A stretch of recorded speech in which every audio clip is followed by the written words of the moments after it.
Hello, ladies and gentlemen. Austin Petersen here, former presidential candidate for the Libertarian Party. Today is Thursday, May the 18th. And first, a word from our sponsors. You've probably heard of paleo and wondered, is this just another diet trend? Experts at the Paleo Secret say it's actually the perfect anti-diet with no counting calories or depriving yourself. Instead, they're about enjoying the whole, delicious, and satisfying foods your body was designed to eat the way nature intended. They're going directly against what Big Pharma and government have said about health, with hundreds of thousands of success stories to back them up. For a limited time, you can get 50% off their famous 30-day challenge risk-free. Visit www.thepaleosecret.com/freedom today and reclaim your health, youth, and energy. It's one of the greatest freedoms you could have. Hello, ladies and gents. Thank you so much for tuning in to the Freedom Report podcast today. Today is a sad day for those who were interested in the life and career of a man by the name of Roger Ailes, obviously a very controversial figure, but someone who actually played an important role in my life and many other people's lives as well. For those of you who may not be completely familiar with my background, my career background, I actually spent 2 years as a producer at the Fox Business Network. I was a producer for the show Freedom Watch on the Fox Business Network, which was managed and at the time by Roger Ailes. He was president of Fox News at the time, and Fox Business was a spin-off of that, but Roger Ailes did have a lot of oversight in what went on there at the Fox Business Network. And I actually have a very interesting story to share with you all. I'm going to read to you first the story from the Washington Post this morning, which I thought was very fair and balanced. It was a very good story that I wanted to share with you all up front. Before I tell you my own personal anecdote about how Roger Ailes played a key role in my personal career. As a matter of fact, I think that I probably wouldn't be here sitting here talking to you today. I probably would not have ever had an opportunity to run for president of the United States last year if it wasn't for the amazing opportunity to go and produce television at the Fox Business Network, which I'm obviously very grateful for. So I want to read to you this story from the Washington Post, and after that I'm going to tell you all a really cool personal story about Roger Ailes that I think you will all appreciate. And this is in the obituary section of the Washington Post, titled "Roger Ailes, architect of conservative TV juggernaut Fox News, is dead at 77. This is by Mark Fisher, written this morning. Roger Ailes, who mastered the art of selling political candidates like Hollywood celebrities and was the architect of conservative-oriented TV news, died Thursday at 77. He was the longtime chairman and chief executive of the Fox News channel, building it over 2 decades into a politically influential juggernaut until his abrupt ouster last year amid sexual harassment allegations. His family confirmed the death in a statement. No cause or location was reported. At Fox News, Mr. Ailes presided over a cable outlet that combined television news from a conservative perspective with the rabble-rousing rhetoric of right-wing talk radio to produce a singularly influential media machine. He was a skilled showman, a savvy political operator, and a proudly plebeian counterpoint to the East Coast elite that he believed dominated the news business. And boy, he was absolutely right about that. Before we had Fox News, it was all elitist left-wing media. To Democrats and liberals, he was a manipulator of the news, a puppet master who used his network to turn minor stories into blazing scandals, ostensibly in service of his personal politics. To Republicans and conservatives, he was an essential counterweight, a tough but fair partisan, a middle American from a blue-collar background who gleefully and effectively poked holes in the left-leaning biases of the media establishment. The title of biographies about him, 4 were published within 7 years at a peak in Fox's popularity during the Obama administration, demonstrated the wrath and resentment he could engender. He was a, quote, dark genius, quote, the loudest voice in the room, ruler of a, quote, propaganda machine. Mr. Ailes eschewed political labels and preferred to portray himself as a craftsman of the airwaves, more concerned about how to frame a shot or drive a story than about the fate of individual candidates or policies. He told a biographer that his dream for America was that it be allowed to return to its best self, which he put in the Midwest in about 1955. As founding chief executive of Fox News in 1996, Mr. Ailes defined the channel in opposition to the traditional journalism of CNN and the liberal bent of MSNBC. and he brought Fox from a distant third to clear dominance, riding to the top along the wave of public dismay that arose over President Bill Clinton's affair with a White House intern. Mr. Ailes' reign at Fox ended abruptly in 2016 in the middle of the presidential campaign after an on-air host at Fox News, Gretchen Carlson, alleged that Mr. Ailes had sabotaged her career when she refused to have sex with him. Following Carlson's accusations, 25 other women, including Fox's most prominent female anchor, Megyn Kelly, came forward to say that Ailes had sexually harassed them over his 5 decades in the TV business. Fox's parent company quickly pushed Mr. Ailes to resign his positions, though he said the allegations, which ranged from kissing women against their will to telling women that they had to provide him with favors if they wanted their careers to flourish, were false.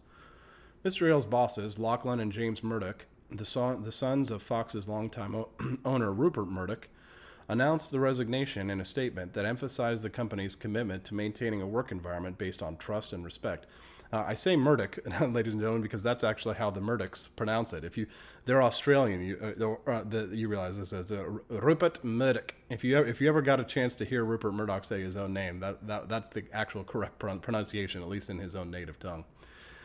Fox paid Carlson $20 million to settle her harassment claim against Mr. Ailes. Within weeks, Ohio University removed Mr. Ailes' name from the newsroom it had named after one of its most famous alumni. The university also returned to Mr. Ailes a $500,000 gift he had made to his alma mater. Less than a month after he left Fox, Mr. Ailes reemerged as leader of the prep camp, where businessman and Republican presidential nominee prepared for his TV debates against former Secretary of State Hillary Clinton, the Democratic nominee. Like Richard M. Nixon, the first presidential candidate Mr. Ailes ever worked with, he seemed driven as much by social and class resentments as by ideology or a lust for power. And yeah, I can confirm that because Rupert Murdoch, if you're not familiar, the history of Rupert Murdoch, as well as Roger Ailes in many ways, was of an anti-establishment bent.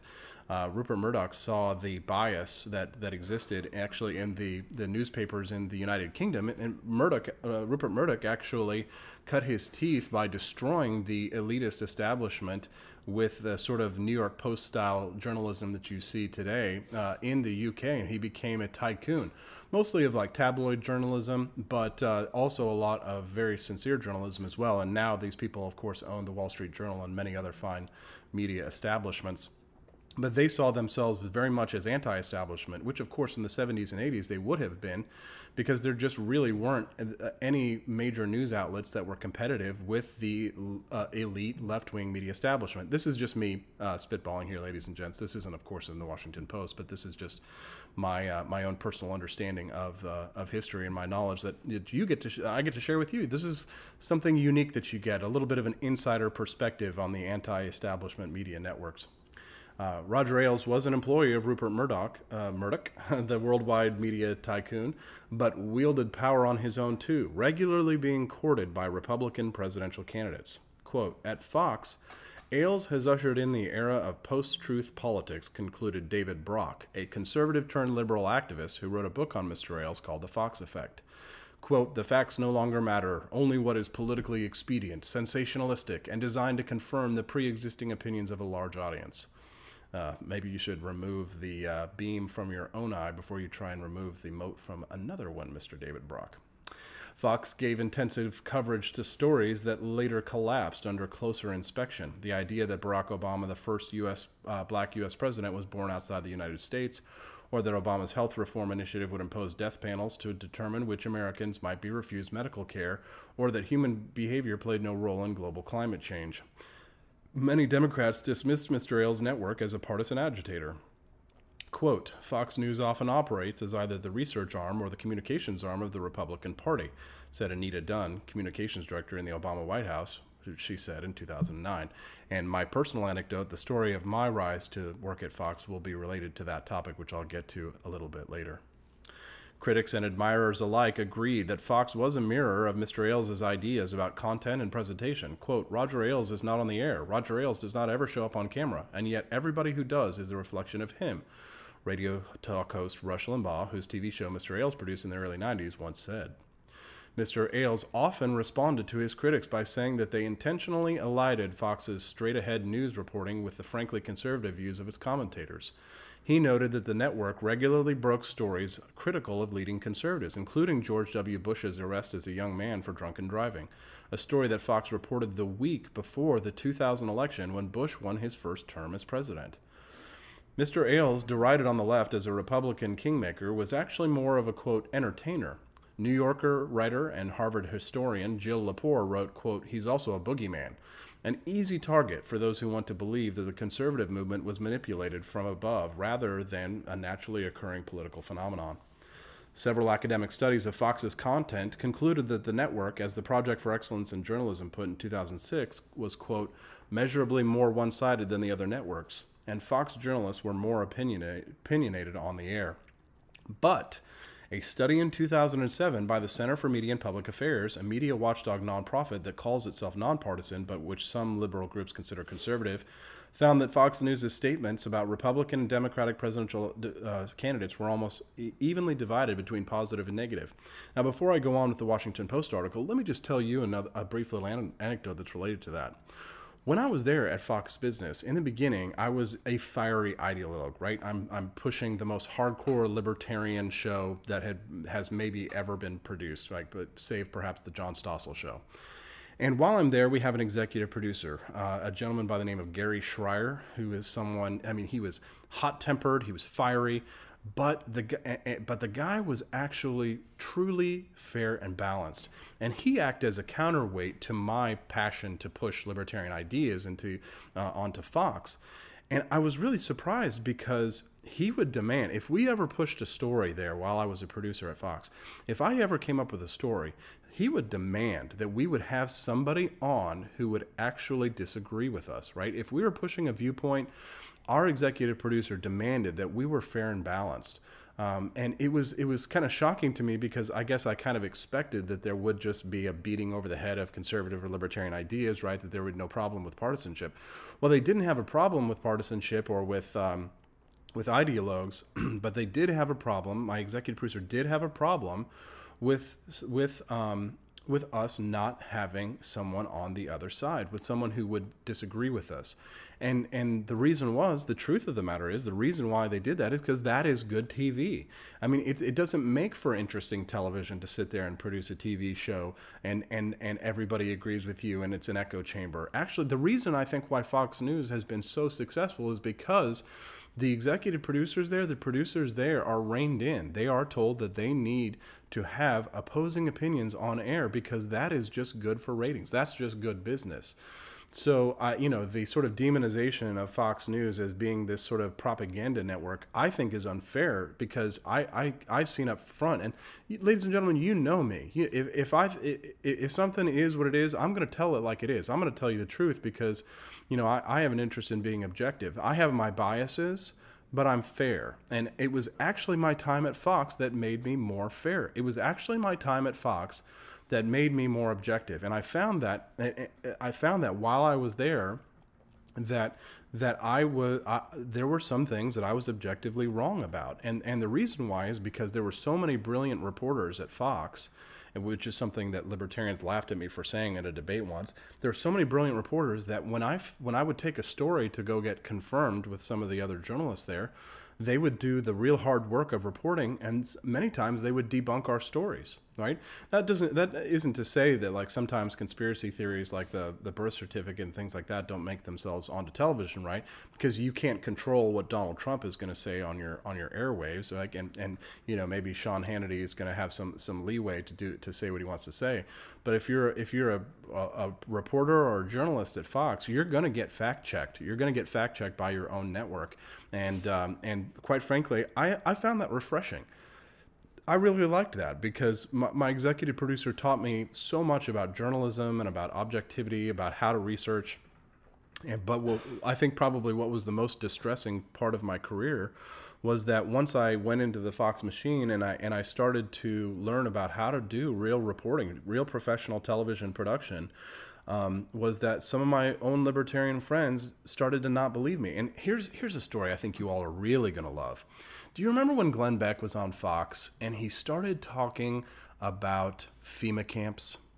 Do you remember that? That was actually kind of a big deal because Glenn Beck actually brought up the tapes that Alex Jones was producing. And this was my first experience with starting to see through the veil of InfoWars and Prison Plan and Alex Jones and all those guys because the judge and I were kind of excited. We were like, oh my gosh, like Glenn Beck is reporting on FEMA camps. Oh my God, they're gonna put us all into FEMA's camps, you know, where all you have to eat all day are the gay frogs that Obama turned gay with chemicals. Well, what was amazing was that, all right, so Glenn reports that, right? He says he's going to report on it, and the next day he didn't do it. So I'm like, what the heck? I'm like, I want to find out about this. So I take the information that Glenn Beck had found, I took his reporting, and I went down into the basement of what they call the brain room at Fox News, which is a room full of the best and brightest journalists, I think, in the entire country. Some of the most brilliant legal minds, some of the most brilliant military minds. I mean, if you had a question, like you could ask the most random question, like what is the oil price of, you know, of the petrodollar, you know, compared to, you know, the Iranian currency, and they could do like complex calculations, and that was the place where like the real journalism was happening. But I take this story about FEMA camps that had been like, you know, Glenn Beck had sort of teased out, and I went because I wanted to see if it was true, because if it was true, well, God, I mean, you know, you can win a Pulitzer Prize for that kind of reporting. So we took Alex Jones's videos about the, you know, these camps, et cetera, et cetera. We took what Glenn Beck had, and I went to the brain room. And well, here's the thing: they had the perfect objective viewpoint. It was they didn't sit there and go BS conspiracy theory, right? No, they were just like me. They were like, oh my God, well, if this is true, we want to hear it too, because these people can also win a Pulitzer Prize. Like if you can find out, like this is part of my I won't say my conspiracy derangement syndrome, right? So it's part of my, it was definitely part of my, the time when I started getting really interested in debunking conspiracy theories. But it was because they were very objective, and they were like, well, let's find this out. Let's work on it together. So we start, you know, threading the needle, right? We're starting to do some research, and the brain room is really excited because they're like, well, this is a huge story if it's true. And Glenn talked about it, so he must have had some factual basis for the reporting. Well, we get into the research, and we pull what Alex Jones has put out and stuff like that, and we're like, there's nothing to this. Like after everything, it was all of this, right? It's like unraveling a sweater, like with one thread. We're just pulling the string and pulling the string and pulling the string. And every time that we started like trying to find some real hard evidence, we found nothing. There was nothing there.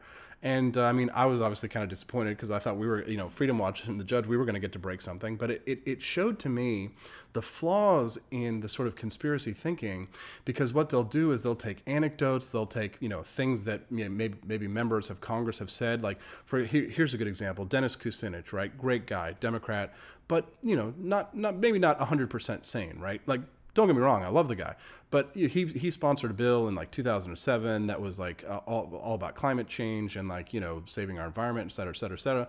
And one of the things that he wanted to prevent against was quote unquote chemtrails, which is what conspiracy theorists will say. They'll look at the congressional record, and Dennis Kucinich wrote this bill, and in it he says, you know, we have to stop things like chemtrails. And so the conspiracy theorists are like, see, it's true. A member of Congressman said it in the into the historical record. So this is evidence. This is evidence. Well, it's actually not evidence. I mean, the problem is because, you know, not all congressmen are 100% sane. Remember the guy who said that we have to get the military off the island of Guam because it would tip over, right? If we had too many military members on Guam, you would tip over. Yeah, so it's Hank Johnson, right? You can't always look at what congressmen say into the public record and say this is the truth, right? So remember, because Dennis Kucinich also said that I think he saw UFOs or something like that. Now, if a congressman says it, yes, you're going to give more credit to it, but that's not exactly what we would call evidence. So me in the brain room debunked Alex Jones. There were no FEMA camps. The reason why people thought there were was because after Hurricane Katrina, a congressman proposed legislation to build rescue facilities because they realized they had screwed up so badly in the aftermath of Hurricane Katrina that they proposed relocation centers, and it wasn't FEMA camps. It was a place for people to go so that they didn't have to house them in a dirty arena. right? So they wouldn't have to house them in a football stadium again. Everybody remembers that. But that was the thing, was that like the conspiracy theorists had taken that and they had moved the needle, and they had made all these assumptions, and then they took something from like the congressional record and they were like, see, there was a bill that was proposed. Well, did you know that that bill wasn't actually passed? They never built the FEMA centers. They never built the quote unquote FEMA camps. So that was like my first touch of sort of, it began my disillusionment with not just with some of the alternative media, right? So after that, if any of you know me, like even in more in-depth history, then you know I did a big debate, skeptics versus conspiracists debate, where I debunked, chemtrail conspiracies, and I debunked vaccine conspiracies, and I debunked what else? I debunked 9/11. I debunked the 9/11 conspiracy, and it was all because I had access to a wealth of knowledge at the brain room. And again, remember, reporters have an incentive to report the truth, because in some sense, remember, if they can verify it and with independent third-party sources, there are Pulitzer Prizes to be won for that kind of journalism. So again, I don't want to get too much into bashing conspiracy theories, but I thought you all would just enjoy that story, because when I went to the brain room, they took the FEMA camp story and they were like sending me information, and we were digging together. It was a very exciting little project that I worked on, but the truth is that there was no there. There was nothing there. We had no real evidence, and so we couldn't report it. And my executive producer, I'm just glad that he never knew that I was actually working on that, because he probably would have slapped me upside the back of the head and said, "Get out of here, kid! Like, come on, quit wasting your time." But yeah. So and that's not the personal anecdotes. That's not the big story that I'm going to tell you about how I got my job at Fox News, which is related to Roger Ailes, which I think you'll all really appreciate. But before I tell you that story, I'm actually going to take a little break for a quick commercial. So wait through the ad, and I'll be back after the jump. Do you suffer from obesity, digestive issues, joint pain, or feel fatigued throughout the day? How about high blood pressure, high cholesterol, or an autoimmune disease?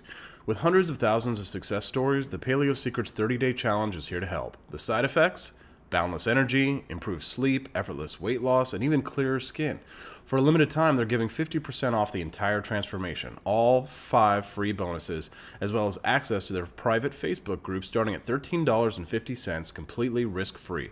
Try it at www.thepaleosecret.com/freedom today and reclaim your health, youth, and energy. It's one of the greatest freedoms you could have. Welcome back, ladies and gentlemen. So here's the story that I think you all will enjoy. Some of you may know this story. Some of you who have been working in politics a long time, who have followed my career very closely, might know it. But I think this is something that I was actually telling it to my friend Jeff Carson this morning. He's like, you know what, that's a great story. More people need to know about this about you, especially because a lot of my critics, especially when I ran for president last year, were like, Austin, you haven't done anything. You haven't got any experience. What have you done to work hard to show that you actually deserve to be in office for whatever reason, right? And so Jeff was like, well, that's an amazing story. He's like, you got to tell that story.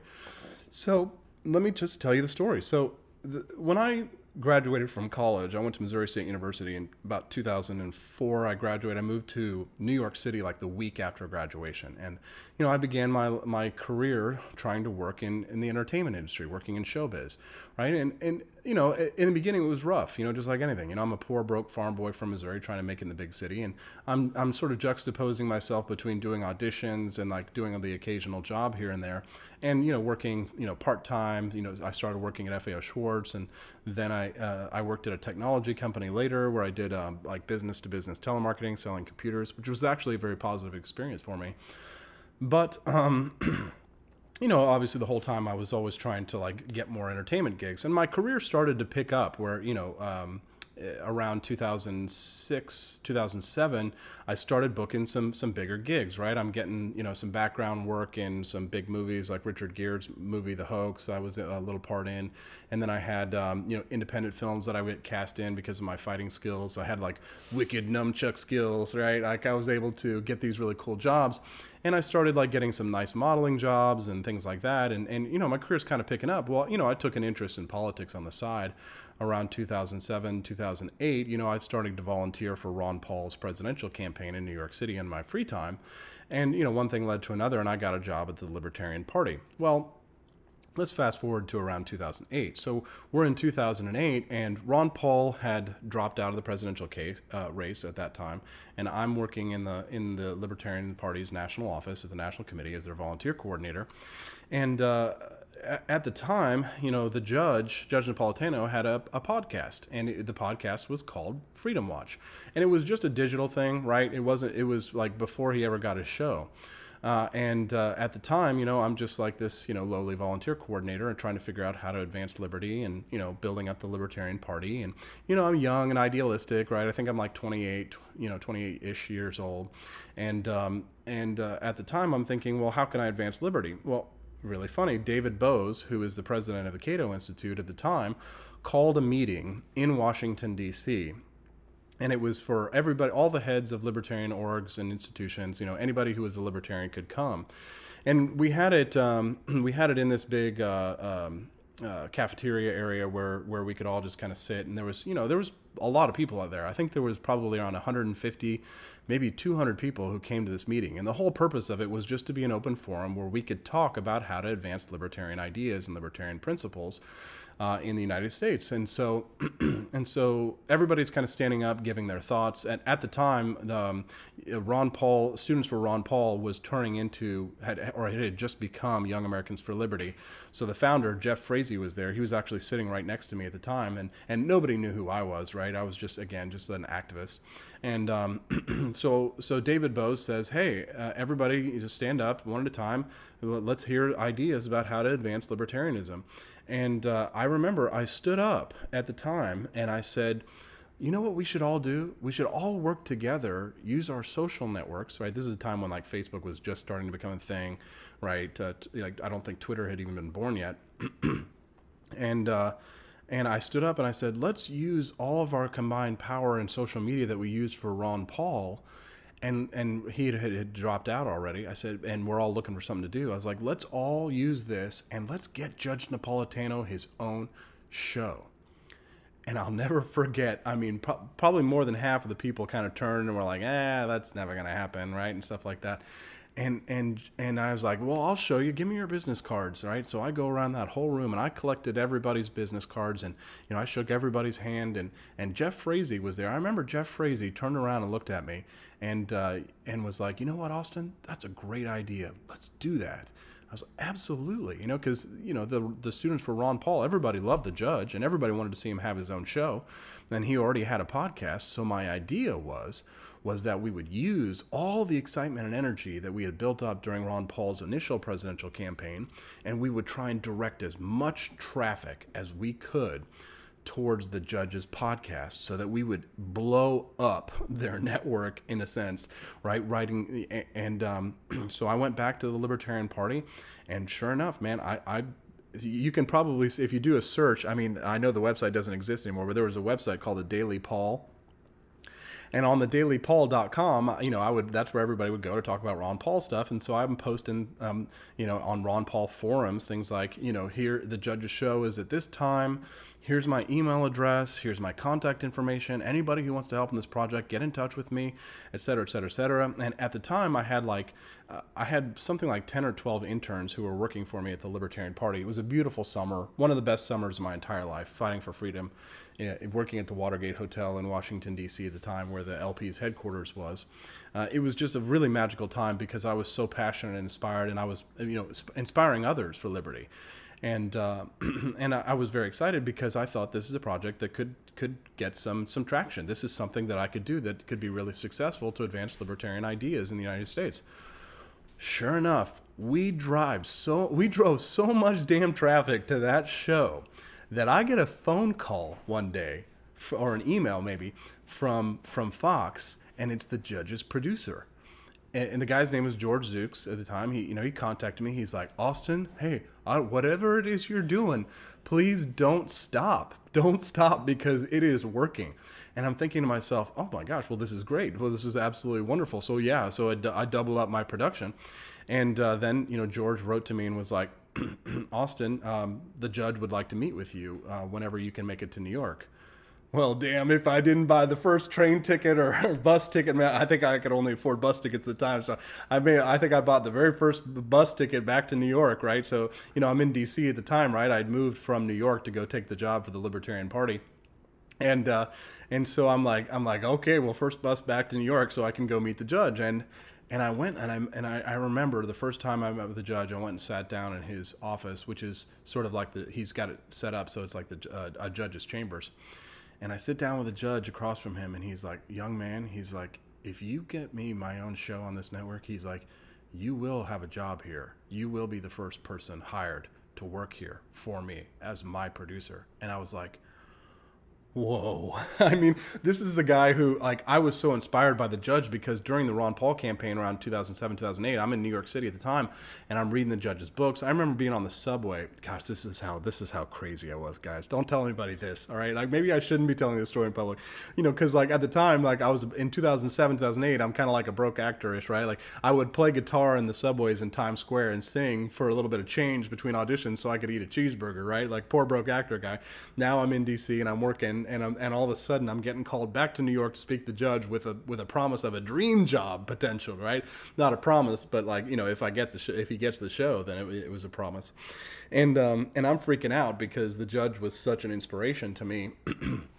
and so I'm like, oh yeah. So I go back to DC and on the bus and you know, I continue my activism, but I'm doing a lot of research especially on Fox. And I'm thinking to myself, well, you know, how can I make this happen? And then I came across the name of a man, Roger Ailes.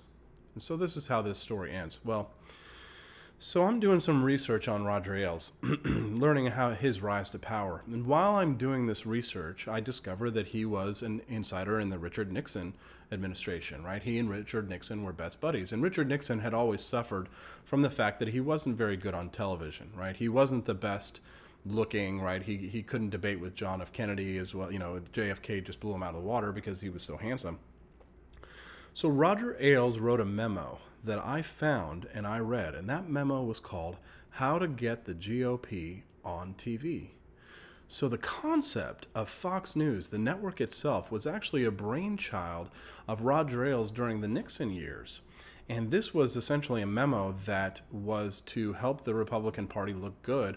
But what the original plan was, I think Richard Nixon, what he wanted to do was Nixon wanted to actually put the television network inside the White House. But Roger Ailes was like, no, let's not put a conservative network inside the White House. We don't want to do that, because if we do that, then when the Democrats take over the White House in 4 years or 8 years or wherever, then they're going to control the news network. We shouldn't do that. Let's start up a news network outside, right? And How to Get the GOP on TV was the name of the memo. I read the memo. It was absolutely brilliant. It was full of all this demographic research on conservatism and, you know, in the United States, and the possibilities of a television channel that would reflect these, you know, broadly reflect these views, et cetera, et cetera, et cetera. And I was inspired. I was like, wow, this Roger Ailes is a brilliant man. And you know, sure enough, 20, 25 years, 30 years later, Fox News becomes the #1 cable news network. And it's kind of funny because they actually had to threaten the cable providers. I think Rudy Giuliani actually sued or threatened the cable news networks because they didn't want to carry Fox News in New York City. They didn't want to carry Fox. It was anti-competitive. So Giuliani made some sort of a threat with their license, I think, and so, you know, I think it was an attorney at the time, maybe a federal attorney, and Giuliani, you know, made it so that Fox News was carried by the major cable providers in New York City, and that was it. Fox News was born. It was big. It became the biggest news network in the United States, like it still is. And I'm learning all this while I'm working at the Libertarian Party in 2008. And then, of course, I transitioned to the Atlas Network in 2009.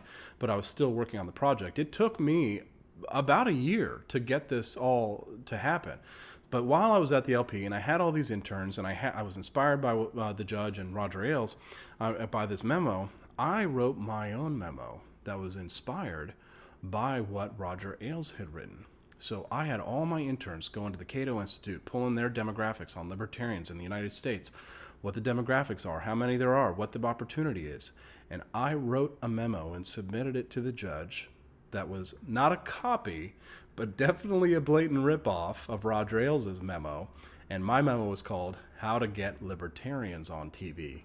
Now, I imagine that memo is somewhere. It probably exists in my old LP email account somewhere. I am not sure. I wish I had a copy of it I could pull up for you, because it was almost a copy, but it was, you know, adapted from conservatives, how to get Republicans, how to get libertarians on TV. Well, if you can believe it, the judge took that memo and went straight to Roger Ailes with it. And Roger Ailes was like, "That's brilliant. You got your own show." The judge comes back, calls me up and said, "Austin, kid, you want a job at Fox?" And I mean, yeah, I don't want to scream because I don't want to blow out the microphone here, screaming here. Some of you may be listening to headphones right now or in your car, but I mean, obviously you can hear the smile in my voice right now, like how happy I was. I mean, what an amazing opportunity. I was in New York the first time, poor broke actor living in a roach-ridden apartment, and playing guitar in the subways in Times Square, working at FAO Schwartz, working, doing telemarketing, doing the odd acting and modeling job here and there, and all of a sudden, I'm moving back to New York as the King of New York, a television producer at the Fox Business Network for Judge Napolitano's show, Freedom Watch. What a wonderful story. So that's, in some ways, Roger Ailes did inspire me. And if it wasn't for Roger Ailes, I wouldn't be even where I'm at today, which, I'm not a big celebrity or anything like that. I'm not a household name, but I did run for president of the United States. And I wouldn't probably have had that opportunity if I hadn't been able to get the opportunity at Fox and ingratiate myself with some of the people there, some of whom I'm still very close friends with. But isn't that a wonderful story? That's my rags to riches, quote unquote, riches story, ladies and gentlemen. And that was my little anecdote about how Roger Ailes inspired me and made me the man I am today, in a way, in a sense. I mean, obviously I did all the work myself, but that's the thing, is that I'm a great believer in luck, and I find that the harder I work, the more I have.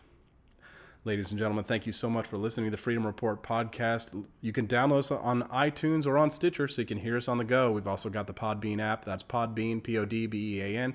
Go to podbean.com. You can download the app on your phone so you can get us every time I upload a new show. Ladies and gentlemen, have a wonderful day.